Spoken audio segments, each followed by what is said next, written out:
ओम नमः शिवाय। राधे राधे। आइए सुनते हैं श्रावण सोमवार व्रत कथा, पूजन विधि, महत्व। पहला श्रावण सोमवार 10 जुलाई 2023 को है। श्रावण सोमवार व्रत की पूजा में कुछ सामग्री जरूर शामिल करें, इससे शिव पूजा जल्द फलित होती है। आइए जानते हैं श्रावण सोमवार की सामग्री एवं पूजन विधि। श्रावण सोमवार में शिव पूजा के लिए कच्चा दूध, गंगा जल, दही, घी, शहद, भांग, धतूरा, शक्कर, केसर, चंदन, बेलपत्र, अक्षत, भस्म, रुद्राक्ष, समीपत्र, पान, सुपारी, लौंग, इलायची, फल, कपूर, धूप, दीप, शिव के प्रिय फूल, हर श्रृंगार, आग, कनेर, इत्र, पंचमेवा, काला तिल। सोमवार व्रत कथा सुने।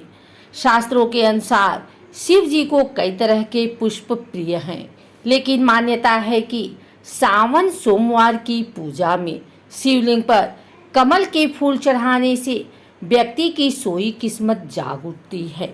श्रावण सोमवार को प्रदोष काल में ओम ह्रीम रौ नमः शिवाय इस मंत्र का जाप करते हुए शिवलिंग पर कमल का पुष्प चढ़ाएं। ये शिव का धनदायक मंत्र है। मान्यता है इस उपाय से गरीबी 7 जन्मों तक छू नहीं सकती। सावन के पहले सोमवार से 16 सोमवार व्रत भी शुरू किया जाता है। इस दिन सुबह स्नान के बाद व्रत का संकल्प लें और शिव जी की षोडशोपचार विधि से पूजा करें। शाम को प्रदोष काल मुहूर्त में घर या मंदिर में शिवलिंग का अभिषेक करें। शिव जी को बेलपत्र, भांग, धतूरा, शमी के पत्ते, गाय का दूध, गंगाजल, भस्म, अक्षत, फूल, फल, नैवेद्य आदि चढ़ाएं। श्रावण सोमवार व्रत कथा का पाठ करते हैं। शिव चालीसा, शिव रक्षा स्तोत्र पढ़ते हैं।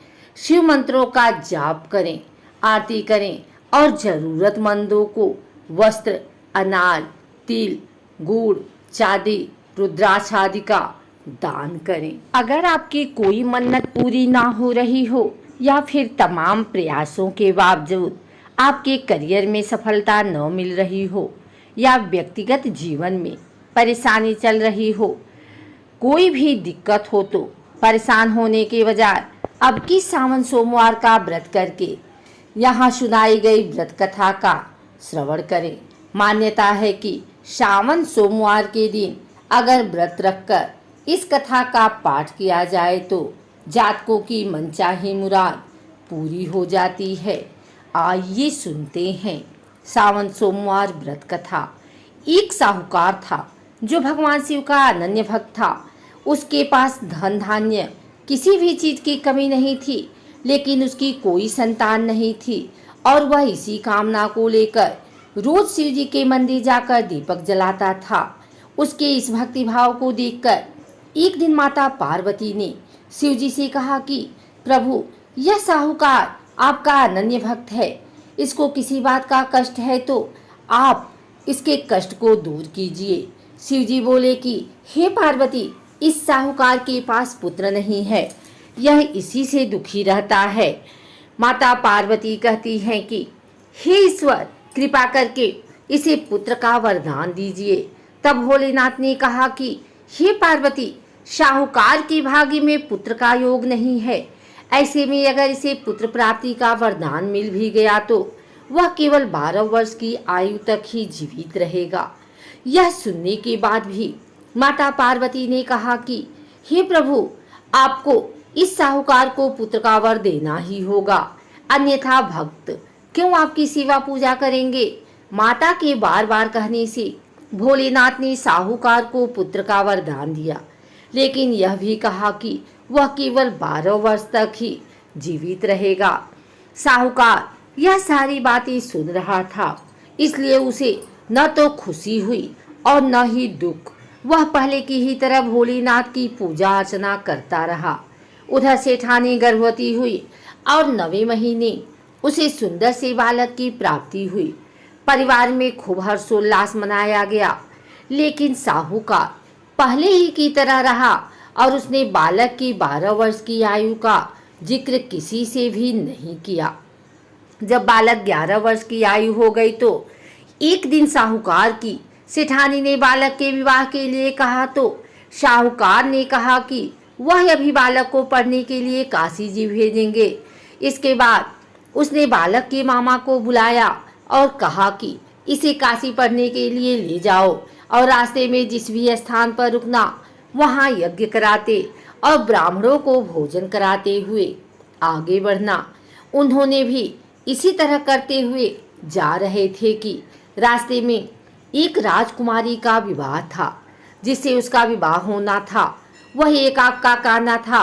उसके पिता ने जब अति सुंदर साहूकार के बेटे को देखा तो उनके मन में आया कि क्यों न इसे ही घोड़ी पर बिठाकर शादी के सारे कार्य संपन्न करा लिए जाएं। तो उनके मामा ने बात की और कहा कि इसके बदले में वह अथाह धन देंगे, तो वह भी राजी हो गए। इसके बाद साहूकार का बेटा विवाह की वेदी पर बैठा और जब विवाह कार्य संपन्न हो गए तो जाने से पहले उसने राजकुमारी की चुनरी के पल्ले पर लिखा कि तेरा विवाह तो मेरे साथ हुआ है, लेकिन जिस राजकुमार के साथ भेजेंगे लोग वह तो एक आग का काना है। इसके बाद वह अपने मामा के साथ काशी के लिए चला गया। उधर जब राजकुमारी ने अपनी चुनरी पर यह लिखा हुआ पाया तो उसने राजकुमार के साथ जाने से मना कर दिया। राजा ने भी अपनी पुत्री को बारात के साथ विदा नहीं किया। बारात वापस लौट गई। उधर मामा और भांजे काशी पहुंच गए थे। एक दिन जब मामा ने यज्ञ रचा और भांजा बहुत देर तक बाहर नहीं आया तो मामा ने अंदर जाकर देखा तो भांजे के प्राण निकल चुके थे। वह बहुत परेशान हुए, लेकिन सोचा कि अभी रोना पीटना मचाया तो ब्राह्मण चले जाएंगे और यज्ञ का कार्य अधूरा रह जाएगा। जब यज्ञ संपन्न हुआ तो मामा ने रोना पीटना शुरू किया। उसी समय शिव पार्वती उधर से जा रहे थे तो माता पार्वती ने शिव जी से पूछा, हे प्रभु, यह कौन रो रहा है? तभी उन्हें पता चला कि यह तो भोलेनाथ के आशीर्वाद से जन्मा साहूकार का पुत्र है। तब माता पार्वती कहती हैं कि हे स्वामी, इसे जीवित कर दें, अन्यथा रोते रोते इसके माता पिता के प्राण निकल जाएंगे। तब भोलेनाथ ने कहा कि हे पार्वती, इसकी आयु इतनी ही थी सो वह भोग चुका है, लेकिन माँ के बार बार आग्रह करने पर भोलेनाथ ने उसे जीवित कर दिया। लड़का ओम नमः शिवाय करते हुए जी उठा और मामा भांजे दोनों ने ईश्वर को धन्यवाद दिया और अपनी नगरी की ओर लौटे। रास्ते में वही नगर पड़ा और राजकुमारी ने उन्हें पहचान लिया।